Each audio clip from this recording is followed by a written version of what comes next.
Казвам се Калин Стоянов. В момента съм стажант в Lufthansa Technik София. Избрал съм се занимавам с логистика и това беше единствената компания, която предлагаше такова място от изброените от Empower. И от друга страна, това е една от най-хубавите компании, които могат да се избере за логистика. Аз работя в отдел логистика тук. Нещото, което научих, може би, е какво чудо е логистиката днес. Виждам вече, че думата граница няма никакво значение. Една част може да дойде от другия край на света за часове, ако се налага. И от друга страна научих колко все по-важна става логистиката и в целия supply chain като цяло.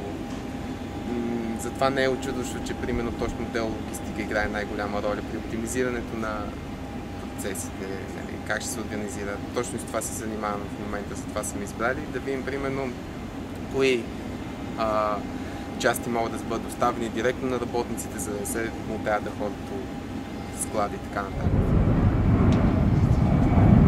Доста интересно като идея. В смисъл, много организации се пробват да направят нещо, да организират млади хора по някакъв начин, но пък Empower е една от тези организации, които правят нещо и след като е завършила активната част на цялото мероприятие, което им прави чест за това. Интересни хора са тук, дай Боже, едно поколение сме, ще работим заедно и това самия клуб Empower ни дава възможност да се опознаем много добре. Така че нищо чудно да сме си полезни в бъдеще.